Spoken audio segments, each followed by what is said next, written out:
आपका दिल से स्वागत है। बहुत समय पहले की बात है। किसी नगरी में एक युवक रहा करता था। वह युवक बहुत ही शर्मीला था। वह इतना शर्मीला था कि जब भी उसके सामने कोई नया व्यक्ति आ खड़ा होता तो वह उससे बात तक नहीं कर पाता था।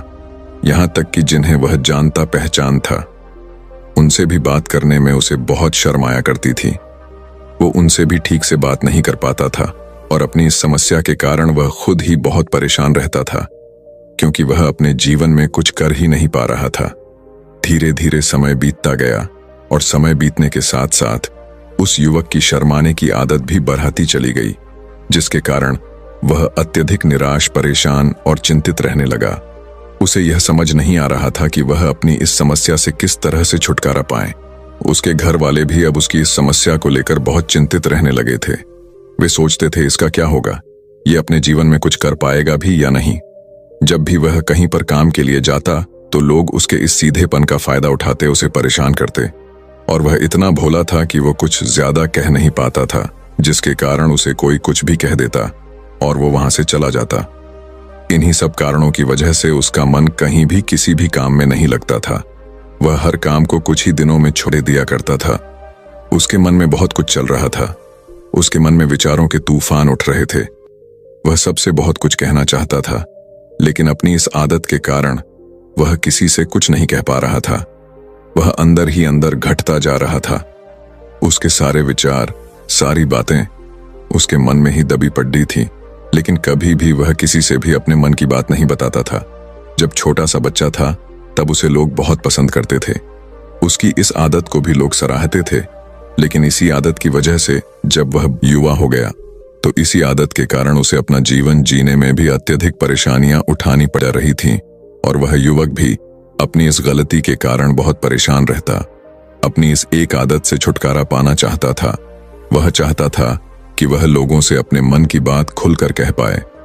वह जो कुछ करना चाहता है, जो कुछ कहना चाहता है, वह सबसे वह खुलकर कह सके, कर सके। लेकिन जब भी कोई दूसरा उसके सामने आता तो उसकी जुबान मानो खुलते ही नहीं। यहां तक कि वह अपने माता पिता के सामने भी ठीक से बात नहीं कर पाता था। केवल उसके कुछ मित्र थे जिनसे वह अपने मन की बात कर पाता था। जब भी वह किसी बात का जवाब देता तो लोग उसका मजाक बनाते, और इस समस्या के कारण अब उसके पिता भी अत्यधिक चिंतित रहने लगे थे।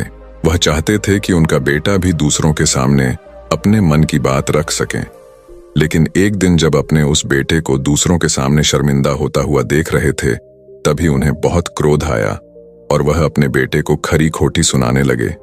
उन्होंने उसे इतना डांट दिया कि वह एक युवा अत्यधिक क्रोधित हो गया और वहां से बिना कुछ कहे वहां से चला गया। शाम हो चुकी थी और अब तक उनका बेटा घर नहीं लौटा था। माता और पिता दोनों भी चिंतित थे। वे अपने बेटे को वापस घर पर देखना चाहते थे, लेकिन युवा तो भागते भागते पहाड़ की चोटी पर जा पहुंचा। वह वहां से नीचे की ओर झांक रहा था और ईश्वर से कह रहा था, हे भगवान, आपने मुझे ऐसा क्यों बनाया? लोग मेरा मजाक उड़ाते हैं, लोग मेरी हंसी उड़ाते हैं। जब मैं इस दुनिया में अपने मन की बात रख नहीं सकता, मैं किसी से कुछ कह ही नहीं सकता, तो फिर मैं इस जीवन को जी कर क्या करूंगा?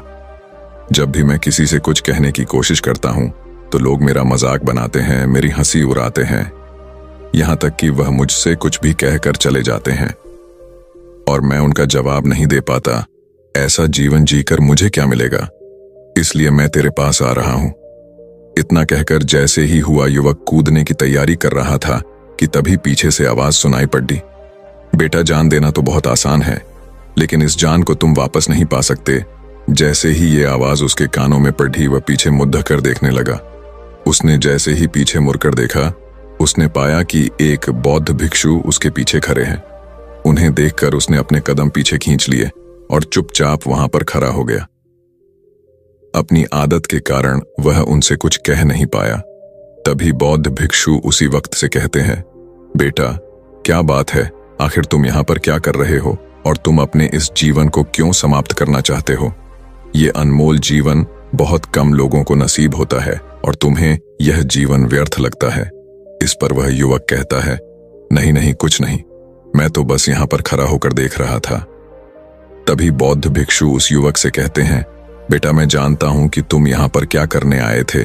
तुम मुझसे कुछ नहीं छुपा सकते, लेकिन मैं चाहता हूं कि तुम अपनी समस्या मुझसे खुद बताओ, तभी मैं उसका समाधान तुम्हें बता पाऊंगा। यदि तुम चाहते हो कि कोई तुम्हारी मदद करे तो उसके लिए पहले तुम्हें ही आगे बढ़ना होगा। यदि तुम चाहते हो कि मैं तुम्हारी समस्या का समाधान करूं, तो तुम्हें मुझे अपनी समस्या बतानी होगी, वरना मैं कुछ नहीं कर सकूंगा। उन बौद्ध भिक्षुओं की यह बात सुनकर वह युवक कहता है, नहीं नहीं, मैं ठीक हूं, मैं सच कह रहा हूं।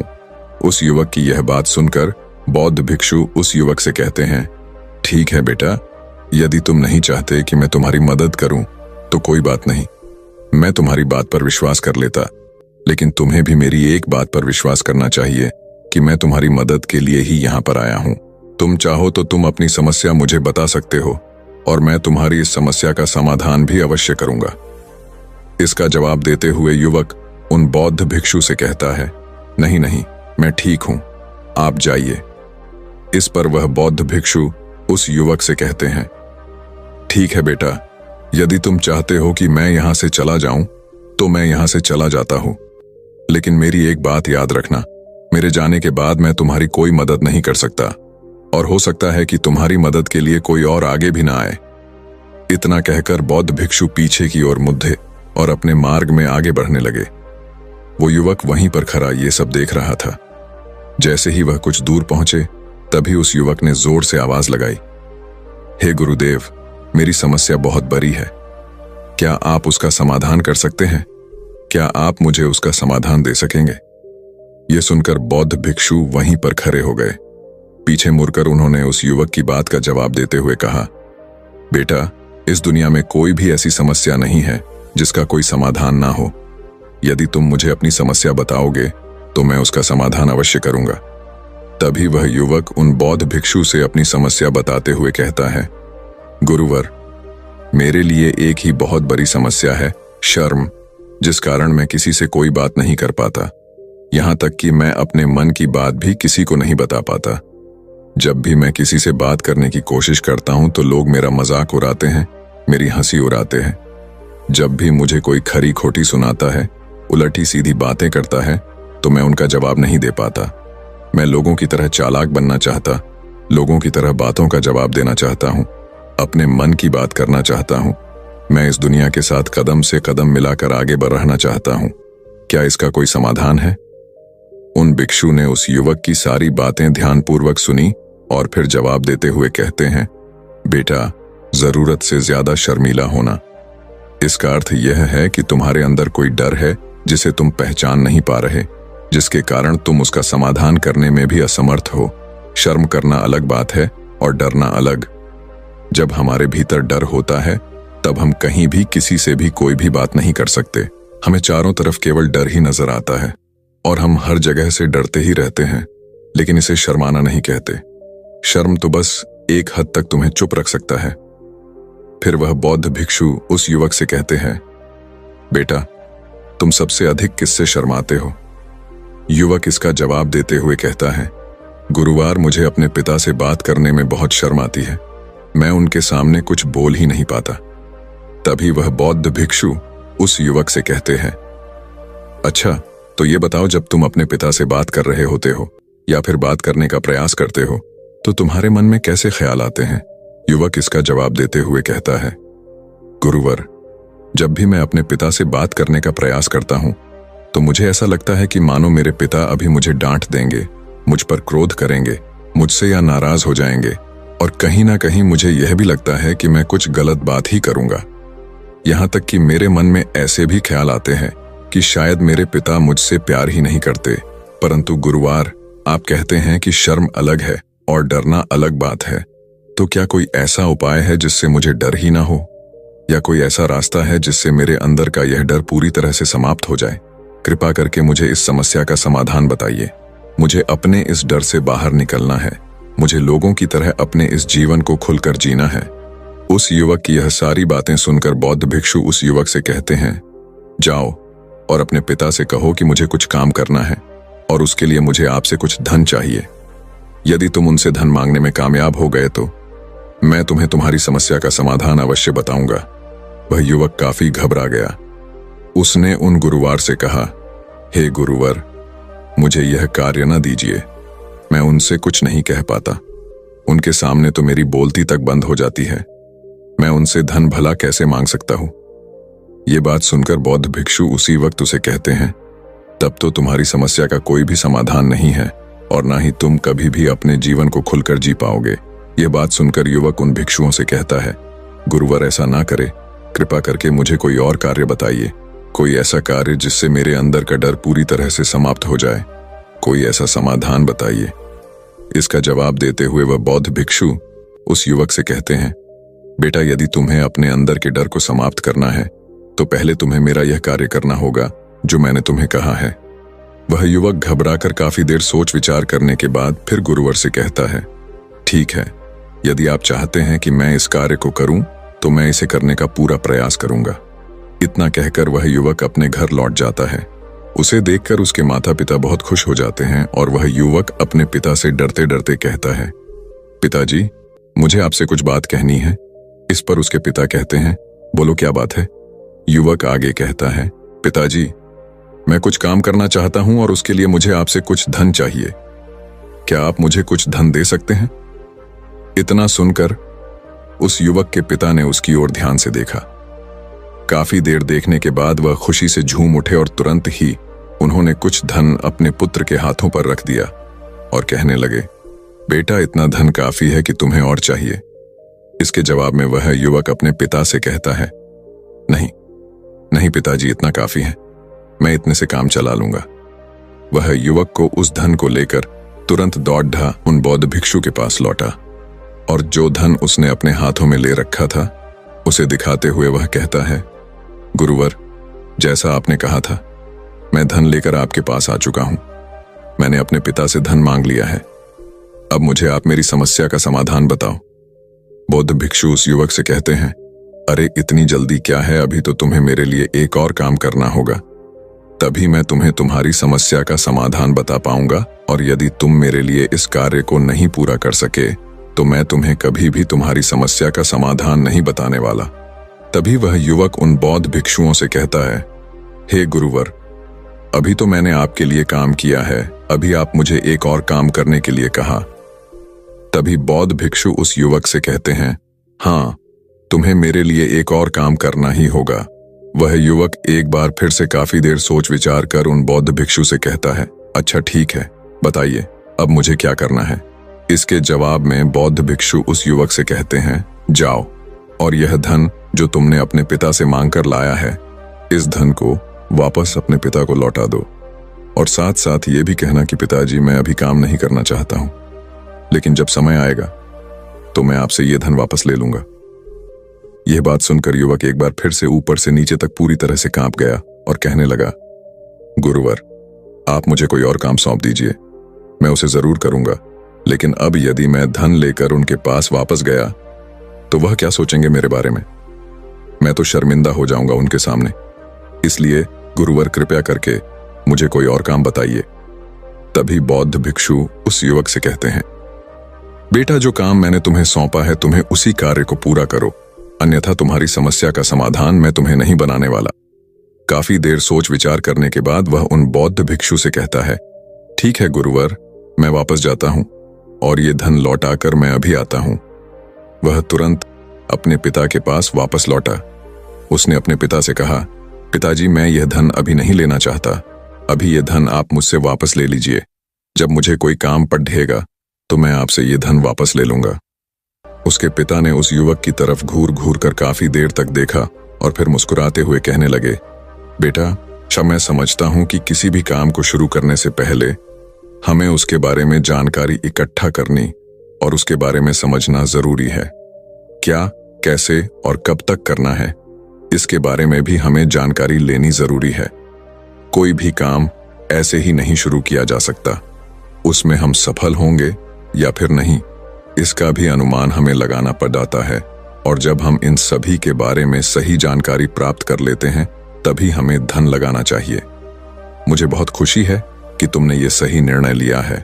जब तुम्हें यह समझ में आ जाए कि जो कार्य तुम करने जा रहे हो वह तुम्हारे लिए उचित है, तब तुम चाहो तो मैं तुम्हें यह धन वापस लौटा दूंगा। युवक अपने पिता से यह सारी बातें सुनकर मन ही मन बहुत प्रसन्न था। उसने यह तो उम्मीद तक नहीं की थी कि उसके पिता हंसकर उसे इस तरह से सारी बातें समझाएंगे। वह मन ही मन ये सोच ही रहा था कि तभी उसके पिताजी उसके और करीब आए और अपनी उस युवा बेटे को गले से लगा दिया। उसको बहुत अच्छा महसूस हुआ। उसका आत्मविश्वास, उसका हौसला और बढ़ता गया। उसके बाद युवक वापस गुरुवार के पास लौट आया और कहने लगा, गुरुवार, जैसा आपने कहा था मैंने बिल्कुल वैसा ही किया। मैंने धन अपने पिता को वापस कर दिया है। अब तो कृपया करके मुझे मेरी समस्या का समाधान बता दीजिए। तभी बौद्ध भिक्षु उस युवक की तरफ देखकर मुस्कुराते हैं और इस युवक से कहते हैं, बेटा इतनी जल्दी क्या है? अभी तो तुम्हें मेरे लिए एक और काम करना ही पड़ेगा। वह युवक कहता है, महाराज, आप आखिर मुझसे बार बार इस तरह से काम क्यों करवा रहे हैं? क्या आपके पास मेरी समस्या का कोई समाधान नहीं है? कहीं आप मुझे बेवकूफ तो नहीं बना रहे? जिस तरह से लोग मुझे बेवकूफ बनाते हैं, क्या आप भी मेरे साथ वही तो नहीं कर रहे हैं? आपने कहा, जाओ अपने पिता से पैसे मांगकर लाओ। मैंने पैसे मांगकर लाए। आपने फिर कहा, जाओ ये पैसे अपने पिता को लौटा कर आओ। मैंने आपके कहे अनुसार बिल्कुल वैसा ही किया और अब आप कह रहे हैं कि मैं आपके लिए एक और काम करूं। नहीं, ये मुझसे नहीं होगा। तभी बौद्ध भिक्षु उस युवक की तरफ देखकर मुस्कुराते हैं और कहते हैं, बेटा बस ये आखिरी काम है और यह बहुत सरल भी है। तुम जैसे ही इस कार्य को पूरा करोगे, मैं तुम्हें वचन देता हूं कि मैं तुम्हारी समस्या का समाधान तुम्हें अवश्य बताऊंगा। इस पर वह युवक फिर से एक बार सोच विचार करता है और उन बौद्ध भिक्षु से कहता है, ठीक है, लेकिन यह आखिरी काम जो मैं आपके लिए करूंगा, बताइए मुझे क्या करना है? तभी बौद्ध भिक्षु एक मूर्ति निकालकर उस युवक के हाथ में थमा देते हैं। वह मूर्ति देखने में बहुत ही साधारण सी थी, लेकिन वह बौद्ध भिक्षु उस युवक से कहते हैं, बेटा तुम्हें इसे बाजार में ले जाना है, इसे बेचना है और इसके बदले में तुम्हें 100 सोने के सिक्के लेकर आने हैं। जब तुम यह करने में सफल हो जाओगे, तभी मैं तुम्हें तुम्हारी समस्या का समाधान तुम्हें बताऊंगा। वह युवक उस मूर्ति को अपने हाथ में लेकर बड्डे ही और से देखता है और उन बौद्ध भिक्षुओं से कहता है कि गुरुवत, ये तो बड्डी ही साधारण से मूर्ति लग रही है, मानो मिट्टी की बनाई गई हो।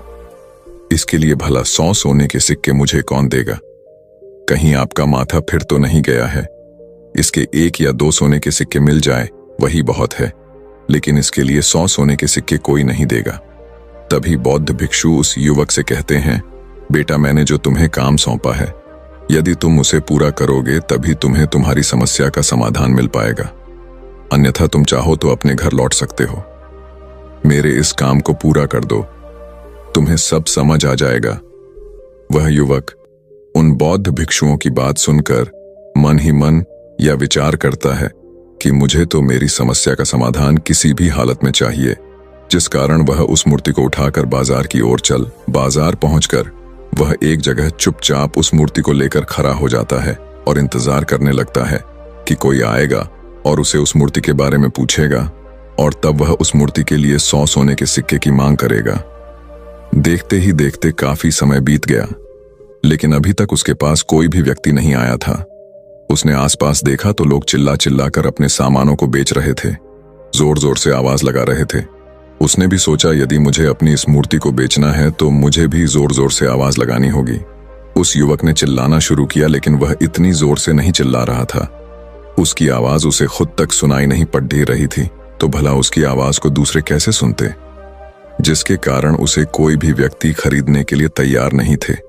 धीरे धीरे शाम का समय हो चुका था और उस व्यक्ति को यह डर था कि कहीं वह बौद्ध भिक्षु वहां से कहीं चला ना जाए, अन्यथा उसे उसकी समस्या का समाधान कौन देगा। ये सोचकर उसने जोर जोर से आवाज लगानी शुरू की कि 100 सोने के सिक्के में यह मूर्ति ले लो। उसकी आवाज सुनकर लोग उसके पास आने लगे और उसे यह सवाल करने लगे, इस मूर्ति में ऐसा क्या है जो तुम इसके लिए 100 सोने के सिक्कों मांग रहे हो? इसके अंदर ऐसा कुछ तो खास होगा ही। युवक काफी देर सोच विचार कर उस युवक से कहता है, नहीं नहीं, मुझे कुछ नहीं पता, मैं तो बस ये मूर्ति यहां पर बेचने आया हूं। तभी उसमें से एक युवक उस युवक से कहता है, अगर ऐसी बात है तो इस मूर्ति को कोई नहीं खरीदने वाला। आखिर इस मूर्ति में ऐसा क्या खास है जिसके लिए तुम सोने के सिक्के की मांग कर रहे हो? ये तो तुम्हें बताना ही पड़ेगा। धीरे धीरे कई लोग उसके पास आए और सभी ने बस एक ही सवाल किया, आखिर इस मूर्ति में ऐसा क्या खास है? ऐसी क्या बात है जिसके लिए तुम सोने के सिक्के की मांग कर रहे? उस युवक ने उससे बातचीत की, उन्हें समझाने की कोशिश की, कई प्रयत्न किए, लेकिन कोई भी उस मूर्ति को सोने के सिक्के देकर खरीदने के लिए तैयार नहीं था। वह निराश हो गया। उसे कुछ समझ नहीं आ रहा था कि वह क्या करे। तभी बाजार में उसने देखा कि कुछ लोग अपने सामानों की खासियत बता रहे हैं। उसे बेचने के लिए उसकी खास खास बातों के बारे में लोगों को समझा रहे थे। यह देखकर उसने भी सोचा कि मुझे भी इस मूर्ति की कुछ खासियत लोगों को बतानी होगी। उसने फिर एक बार जोर जोर से आवाज लगानी शुरू की, ये हर समस्या का समाधान निकालने वाली मेरी गुरु की इकलौती मूर्ति, जो इस दुनिया में केवल एक ही है, जिसके पास भी यह मूर्ति होगी उसके घर में कोई समस्या नहीं होगी। यह मूर्ति उस समस्या का समाधान तुम्हें अवश्य बताएगी। यह सुनकर लोग उसके पास पहुंचने लगे और उसे ये सवाल करने लगे, क्या सच में यह मूर्ति जिसके पास होगी उसके पास कोई समस्या नहीं होगी? क्या सच में ये सभी समस्याओं का समाधान करती है? इसका जवाब देते हुए युवक कहता है, हाँ, सभी समस्याओं का समाधान कर देती है।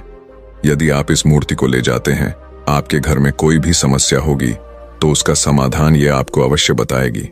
चाहे कोई भी समस्या हो, कैसी भी समस्या हो, कैसी भी परिस्थिति हो, आपको इसका समाधान अवश्य मिलेगा। इतना सुनने के बाद अब वही एक मूर्ति सबको चाहिए थी। उस मूर्ति के दाम लगाने लगे। कोई उसे 200 सोने के सिक्के, तो कोई 400, कोई 6-7, तो कोई 1000 सोने के सिक्के देने के लिए तैयार था। उस मूर्ति की कीमत लगातार बढ़ती जा रही थी। जैसे जैसे लोगों को पता चलता जा रहा था कि ये मूर्ति लोगों की समस्या का समाधान करती है, लोग उसे किसी भी कीमत पर खरीदने के लिए तैयार हो गए थे। अब वह युवक भी आत्मविश्वास के साथ और जोर से चिल्ला रहा था, लोगों को उस मूर्ति के बारे में समझा रहा था, बता रहा था। अब उसके मन में कोई डर नहीं था। वह लोगों को उस मूर्ति के बारे में पूरे आत्मविश्वास के साथ बिना घबराए उस मूर्ति की खासियत बताने में लगा हुआ था, जिसके कारण लोग उस पर भरोसा कर रहे थे और वह भरोसा लोगों की नजरों में नजर भी आ रहा था। जैसे जैसे अंधेरा होता गया, लेकिन लोगों की भीड़ मानो कम होने का नाम ही नहीं ले रही थी। लोग उस मूर्ति को खरीदना चाहते थे। उस युवक ने जोर से आवाज लगाई कि मुझे क्षमा करें, ये मेरे गुरु की मूर्ति है और मैं इसे बेचना नहीं चाहता। इतना कहकर वह युवक उस मूर्ति को लेकर वापस खाली हाथ लौट आया और उन गुरुवर के पास पहुंचा और उन गुरुवार से कहने लगा, हे गुरुदेव, आपका बहुत बहुत धन्यवाद। इस मूर्ति ने मेरी समस्या का समाधान कर दिया। मुझे समझ में आ गया कि मेरी क्या समस्या थी। हालांकि मैं इसे बेचकर सोने के सिक्के तो आपके लिए नहीं ला पाया, लेकिन मुझे मेरी समस्या का समाधान अवश्य मिल गया। आपका बहुत बहुत धन्यवाद। इस बात को सुनकर बौद्ध भिक्षु उस युवक से कहते हैं, बेटा, मैंने तुम्हारी समस्या का समाधान नहीं किया है, तुमने तो खुद ही अपनी समस्या का समाधान किया। अपनी समस्या तुमने खुद ही सुलझा ली है। तुम्हारे मन में हजारों सवाल थे, मैं यह करूंगा तो लोग क्या कहेंगे, मेरे बारे में क्या सोचेंगे, यदि मैं अपना मुंह खोलूंगा तो लोग मेरे पर हंसेंगे, यदि मैंने मुंह खोला तो मैं कुछ गलत ही करूंगा। ऐसे कई सारे विचार तुम्हारे मन में थे, ऐसे कई सारे डर तुमने अपने मन में पाल रखे थे। लेकिन जब इस मूर्ति की वजह से तुमने उन हजारों लोगों का सामना किया, उनके सामने खुलकर अपनी बात रखी, उनके सामने खुलकर वह कहा जो तुम्हें कहना था, तो तुम्हारे मन का डर खुद समाप्त हो गया। जिसे तुम शर्माना कहते थे, वो अपने आप ही तुम्हारे भीतर से कहीं गायब हो गया। युवक अपने गुरु की यह बात सुनकर अपने गुरुवार से कहता है, आप सही कहते हैं, आपने आज मेरे मन में विश्वास जगा दिया है, जिसे मैं अब अपने जीवन में कुछ भी हासिल कर सकता हूं। आपका बहुत बहुत धन्यवाद। डर को धीरे धीरे खत्म करने से ना ही आपको शर्म आएगी और ना ही डर लगेगा। और जब आपके भीतर का डर हमेशा के लिए समाप्त हो जाएगा, तो आप अपने जीवन में जो भी कुछ करना चाहते हैं, जो भी कुछ पाना चाहते हैं, उसका रास्ता आपके लिए पूरी तरह से साफ हो जाएगा और आप अपने मार्ग पर तेजी से आगे की ओर बढ़ने में सक्षम नहीं हो जाएंगे। इसलिए लोग क्या कहते हैं, क्या कहेंगे, ये सब छोड़ दीजिए और खुद पर विश्वास कीजिए, क्योंकि आप ही हैं जो अपने इस डर का सामना कर सकते हैं। अगर आप किसी ऐसे व्यक्ति को जानते हैं जो हर वक्त शर्म आता है या अपनी बात खुलकर लोगों के सामने नहीं रख पाता, तो ये वीडियो उनके साथ शेयर करना ना भूलें। बाकी अगर ये कहानी आपको अच्छी लगी हो तो इस वीडियो को लाइक करें और ऐसी और कहानी सुनने के लिए डे इंस्पायर्ड यूट्यूब चैनल को सब्सक्राइब करें। तब तक मिलते हैं हम आपसे ऐसी ही एक और प्रेरणादायक कहानी के साथ अगले दिन। धन्यवाद।